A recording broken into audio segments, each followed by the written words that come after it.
Chapter 214. Land of Hope Chew. Chew. A train whistle resounded in every corner of the station as a metal behemoth, in the form of a steam locomotive, came to a slow stop with more than 20 carriages in tow. Dressed in a tuxedo and half-top hat, Klein was carrying an exaggerated luggage bag that appeared incongruent with his figure. He took a firm step onto the ground of the Loen Kingdom's capital, Backlund. This city was divided into two regions by the Tusok River, which flowed to the southeast. The two lands were connected by the Backlund Bridge and ferries. With a population exceeding 5 million people, it was the most prosperous capital in the southern and northern continents. Klein looked far into the distance and saw faint yellow hazes everywhere. Visibility was terrible, and the gas lamps hanging above the train platform were already lit to dispel the gloominess and darkness. It is only 6:30. It looks like it's 9 or 10. Klein shook his head indiscernibly. Suddenly, he recalled a joke he read on the Tusok Times. A gentleman who just arrived in Backlund finds himself lost in the thick haze. Helpless, he asks a drenched gentleman passing him by, "How do you get to the Tusok River?" The gentleman answers him in a friendly manner, walks straight without stopping. "I just swam from there. Every time I read Backlund newspapers or magazines, the reporters and editors will make a mockery of the polluted air, or the increasing number of foggy days in every conceivable way possible. Previously, the Backlund Daily Tribune even did the statistics, and it was found that it has gone from about 60 days a year from 30 years ago to the present 75 days a year. For this, many far-sighted people established organizations like the Soot Reduction Association, Smoke Reduction Association. Apparently, there was a bill in September that motioned the need to establish the National Atmospheric Pollution Council. Klein lowered his huge luggage bag and pinched his nose to gain respite from the sudden discomfort. Then, tracing his golden chain, he fished out a golden pocket watch from his vest pocket. He popped it open and looked at the time. When he truly bade farewell to his siblings, he had especially visited a department store and spent £4.10 solely to buy a golden pocket watch, and matched it with a golden chain worth £1.05 solely. To not constantly be aware of the exact time made him feel a sense of horror. Klein had planned on buying a silver pocket watch as he felt it matched his temperament. But after considering the true essence of a clown, he finally chose a more showy and exaggerated golden watch. 6:39. It's not that much later. Klein put away his pocket watch and held his cane and luggage bag as he slowly walked out the steam locomotive station with the crowd. Suddenly, he made a sudden turn, causing a person who was secretly tailing him to have his hand fall empty when reaching for his pocket. Klein was unfazed by this episode as he followed the cement, paved road and mixed into the crowd, arriving at an intersection in front of him. There was a lawn and garden that circled around a column that resembled a chimney. No, it's very likely a chimney. Klein saw the column spewing thick smoke from its top end. A portion of the smoke floated high into the sky as a portion condensed into tiny liquid droplets that scattered everywhere. Klein paused once again and placed his luggage down. He spread open the newspaper and map that he had held onto using his other hand. While on the steam locomotive, he had already planned where he was going to go, or what to do next. The experiences that he had undergone, and the mental experience that he had, when disguised as a clown in the morning, made Klein finally understand the true essence of a clown. Although being capable of knowing a little about fate, one remains helpless towards fate. Therefore, one might as well use a smiling face to hide all the pain, sorrow, confusion, and depression. At that moment, he clearly felt the clown potion digest, and believed that if he continued acting this way, it wouldn't take long for him to make another attempt at advancing. But herein lay the problem. He didn't know the corresponding name of the Sequence 7 potion, much less know its exact formula. How should I obtain the formula? The secret order seldom appears. They only seem to be interested in the Antigonus family's items. This is also why others have little understanding of them. Yes, I should consider two aspects. One, I need to come into contact with the local Beyonder circles and see if I can find clues. Two, I should set a trap and use the Antigonus family's treasure as bait to lure the secret order out. After all, I do possess knowledge of the strange vertical pupil formed from the numerous mysterious symbols. But that's too risky. I need to be careful since the bait cannot be too good or too bad. It won't garner their interest if it's too bad. And if it's too good, I might end up attracting a shark. A shark that can swallow me whole. The secret order's leader, Zerachul, is a figure who guided Emperor Roselle. Maybe he had obtained the biggest slice of the pie during that revolutionary feast. Of course, He might not still be alive, as that was something from 200 years ago.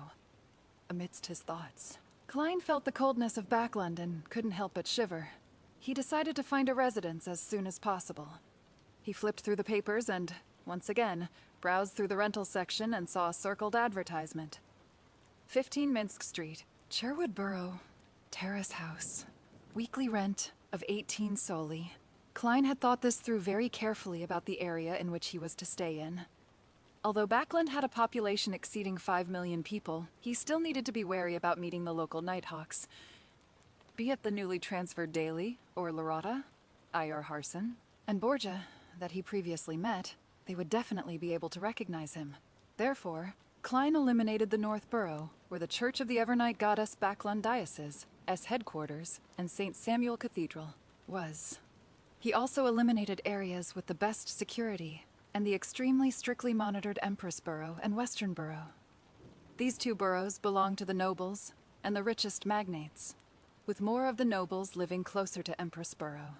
After eliminating the worker areas, the harbor, and the East Borough and Backlund Bridge region where the poor gathered, Klein had few choices left. The first choice was Hillston Backlund, where the Backlund Stock Exchange, Clearing House, Futures Center, the 7 major banks' headquarters, various trust funds, rail companies, and bulk cargo commerce companies were. It was known as the financial, business, and economic center of the Loen Kingdom. The second choice was Sherwood Borough, where there were many small companies and residential buildings. The two boroughs had a lot of people in them, and the security was relatively good. It was good for hiding in. After serious consideration, Klein chose the cheaper Sherwood Borough. The reason why he didn't seek out organizations like the Capital Housing Improvement Company or Capital Housing Improvement Association was due to the fact that they needed identification, which he couldn't produce at the moment. If I can't find a place to rent today, I'll find a motel that doesn't need any identification to stay for the night.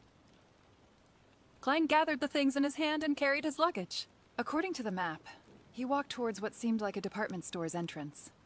That was the Backlund Metro, S entrance. Yes, a metro. The first time Klein saw the word metro on the newspapers and magazines, he nearly jumped in fright. He never expected that such a transportation vehicle had become a reality in this era, which hadn't entered the age of electricity. It was born 25 years ago. It first connected both banks of the Tusac River, and had now expanded to the key city boroughs.